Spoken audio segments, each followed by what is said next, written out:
Lorsque l'humanité sera plongée dans une sécheresse et une famine mondiale, causant ainsi la mort d'une grande partie de l'humanité, sortira à ce moment-là un homme en Orient, dans une terre appelée Khurasan, qui se prétendra être le Messie, le Sauveur et le Dieu des hommes, alors qu'il ne sera autre que le Dajjal, l'Antéchrist. Parlant de cet homme, le prophète alayhi salatu wassalam nous dit qu'il est petit de taille, au corps énorme, au teint rougeâtre et aux cheveux bouclés. Dajjal est aveugle de l'œil droit et son œil est semblable à un raisin qui flotte et il a un genou cagneux. Sur son front, il sera inscrit ces 3 lettres, Kafara ou Kafir, qui veut littéralement dire « mécréant ». Et ces 3 lettres seront lisibles pour tous les croyants lettrés ou illettrés.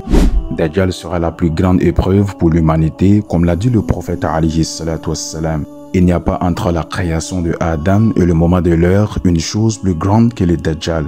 Il n'est pas un prophète qui n'ait mis en garde sa communauté contre l'Antéchrist. Dajjal sera capable par la permission d'Allah de faire pleuvoir, guérir les malades, ressusciter les morts et faire d'autres miracles. Il fera passer la vérité pour le mensonge et le mensonge pour la vérité. Ainsi, il invitera les gens à croire en lui. Il y aura à manger et à boire pour celui qui croira en lui. De cette façon, énormément de personnes le suivront, car cette époque sera dominée par la sécheresse et la famine mondiale. Et le prophète alayhi salatu wassalam a dit ceci à propos de ce moment-là.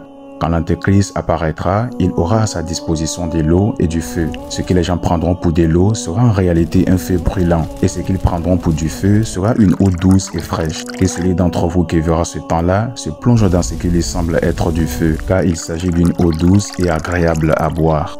Cet imposteur sera suivi par 70 000 juifs portant le turban. À cette époque, le mieux serait de le fuir, comme l'a dit le prophète alayhi salatu wassalam dans ce hadith. Que celui qui entend parler de Dajjal s'en éloigne, car par Allah, il y en a qui viendront le trouver, par curiosité, s'estimant croyants finiront par le suivre, à cause de tous les miracles douteux avec lesquels il sera envoyé. Dajjal se déplacera comme la pluie chassée par le vent. Il ira partout dans le monde, sauf Médine et la Mecque, car ces 2 endroits seront protégés par les anges. La durée de vie de Dajjal sera 40 jours, mais un jour équivaudra à une année, un autre à un mois et un troisième à une semaine. Et le reste des jours sera comme des jours ordinaires. À l'apparition de Dajjal, les gens se répartiront en 3 groupes. Un groupe qui le suivra, un groupe qui se réfugiera sur une terre où pousse l'absinthe et un troisième qui s'établira sur le littoral irakien et qui se battra avec Dajjal. Les croyants finiront par se regrouper dans la campagne de Cham et environ une de leurs patrouilles dans laquelle se trouvera un cavalier au cheval roux ou bien blanc et noir. Ils combattront Dajjal et personne parmi eux ne reviendra vivant. Lorsque les 40 jours de Dajjal arriveront à terme, il sera mis à mort par Isa alayhi salam, Jésus.